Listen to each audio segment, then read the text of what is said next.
Assalamualaikum warahmatullahi wabarakatuh. Shalom, Om Swastiastu, Namo Buddhaya, salam kebajikan, salam sejahtera bagi kita semua. Dewan juri yang terhormat, moderator, dan juga rekan-rekan pelajar SMA se-Jawa Timur, perkenalkan, nama saya Muhammad Zulfikar Maulana Agung, dengan bangga membawa nama baik SMA Negeri 1 Ponorogo. Dan pada kesempatan kali ini, saya akan menyampaikan argumen, yakni sebagai tim proposisi dari mosi perdebatan yang kedua pada pagi hari ini, yakni Dewan ini lebih memilih sekolah menengah yang mengadopsi model pendidikan klasik daripada model pendidikan yang progresif. Dengan semangat Ganesha yang membara, saya siap menyuguhkan materi dengan penuh data, fakta yang tentunya aktual. Oleh karena itu, pemaparan materi dan argumen akan saya mulai dalam hitungan 3, 2, dan 1. Perlu kita ketahui bersama bahwasanya sekolah menengah adalah intuisi pendidikan formal bagi mereka, siswa berusia 14 hingga 18 tahun yang setara dengan jenjang SMA. Sedangkan model pendidikan klasik adalah menekankan pelajaran struktural, di mana guru sebagai pemimpin dan menggunakan buku teks sebagai sumber utama.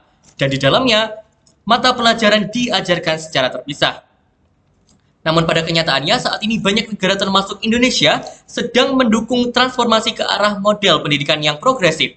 Jadi dengan menerapkan kurikulum merdeka sebagai salah satu contohnya.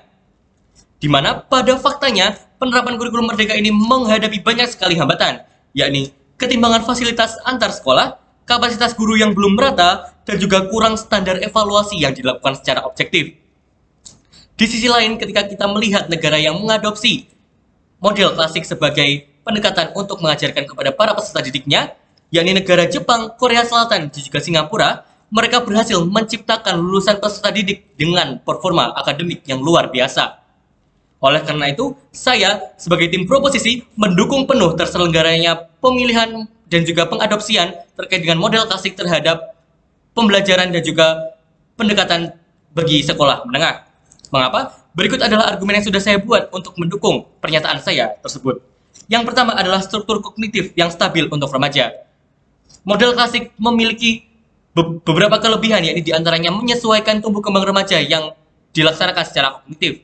Mengapa? Karena ketika remaja diberikan kebebasan dalam proses belajarnya, remaja justru akan mengalami kebingungan dan juga hambatan. Dan akhirnya mereka tidak bisa menyamakan prestasi yang diraih bagi sesama pelajar yang lainnya. Oleh karena itu, jika siswa belum matang secara kognitif, apakah bijak memberikan mereka kendali secara penuh untuk proses belajarnya? Tentu tidak. Alasan yang kedua adalah fondasi akademik yang kuat dan terukur. Karena pendidikan klasik memisahkan mata pelajaran dengan jelas dan juga membangun penguasaan konten secara stabil dan sistematis. Sebagai contoh adalah negara Singapura dan juga Korea Selatan yang mengadopsi pendekatan klasik di mana mereka seiring berjalannya waktu mencapai dan juga mendapatkan skor PISA yang terbaik, yakni pada tahun 2022. Sedangkan ketika kita melihat negara Finlandia yang mengadopsi pendekatan progresif, mereka justru mengalami penurunan secara signifikan dari tahun ke tahun. Dan ini tentu menunjukkan bahwasanya pendekatan klasik lebih baik daripada pendekatan progresif. Yang ketiga, yang perlu kita garis bawahi adalah etos belajar dan kemandirian jangka panjang. Karena model klasik melatih disiplin, ketekunan, dan juga kemampuan pelajar jangka panjang. Mengapa? Karena melalui teks, hafalan, dan juga latihan konsisten yang diberikan kepada peserta didik, tentu mampu melatih kemampuan belajar jangka panjang bagi para peserta didik. Oleh karena itu, model klasik tidak bergantung pada variasi fasilitas ataupun sumber daya yang ada di setiap sekolah, yang ini seringkali menjadi hambatan bagi mereka yang mengambil model pendekatan progresif. Oleh karena itu, ketika semua sekolah punya sumber daya dan guru yang mampu memfasilitasi pembelajaran progresif dengan efektif, apakah masih relevan? Tentu tidak. Oleh karena itu, jawaban yang tepat untuk masalah ini adalah mengambil model pendekatan secara klasik, yang dimana dapat memberikan struktur dan stabilitas yang sesuai dengan perkembangan remaja, kemudian menyediakan pemisah disiplin ilmu, dan juga melatih kemandirian intelektual dan etos belajar jangka panjang.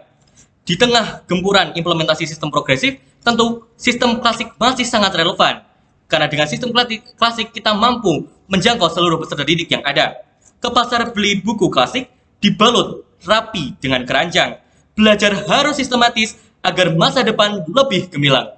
Sekian yang dapat saya sampaikan, kurang lebihnya mohon maaf. Akhir kata, wassalamualaikum warahmatullahi wabarakatuh. Bangga menjadi proposisi, mendukung penuh pendekatan model klasik. Terima kasih.